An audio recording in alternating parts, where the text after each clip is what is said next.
সকাল সকাল পুরীতে পৌঁছে একটু রেস্ট নিয়ে বিকেল হতে আমরা বেরিয়ে পড়েছিলাম সমুদ্রের ধারে ঘুরে বেড়াবো বলে। পুরীর সমুদ্রের ধারের এই খাবারগুলোর উপরে আমার কিন্তু বেশ টান রয়েছে, তাই আর সময় নষ্ট না করে পরপর চেখে দেখলাম বেশ কয়েকটা খাবার। সবকিছু ভালো থাকলেও মোমোটা মোটেই ভালো ছিল না। খেয়ে নিয়ে হাঁটা দিয়েছিলাম আমার পরবর্তী আকর্ষণ পুরীর এই বাসনগুলোর দিকে। আর ওখানে ঘোরাঘুরি করে সেই দিনের মতন ঘোরাফেরার সাঙ্গ। পরের দিন সকাল সকাল পুজো দিয়ে এসেই আমরা আবার বেরিয়ে পড়েছিলাম একটু সমুদ্রের ধারে যাবো বলে। সকালের দিকটা কিন্তু বেশ গরম ছিল আর বালিও খুবই গরম হয়ে গিয়েছিল, তাই সমুদ্রের জলে আর না নেমে আমরা বসে ডাব খাওয়াই ডিসাইড করেছিলাম।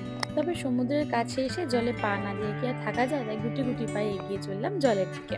আর শুধু আমি বা আমরা নই, আমার মেয়েও কিন্তু বাচ্ছিল না। ও তাড়াতাড়ি করে আমাদের হাত ধরে চলে গিয়েছিল জলের কাছে। ছোট ছোট অনেক সুন্দর মুহূর্ত নিয়ে আমাদের পরিপূর্ণ বেশ ভালো। অনেকটা কাজের চাপের পরে এইরকম একটা ভ্যাকেশন কিন্তু কাজ করার জন্য নতুন করে আবারও অনেকটা উৎসাহ দেয়। আর উৎসাহ দেয় তোমাদের লাইক গুলো, তাই অবশ্যই একটা লাইক করে দিও।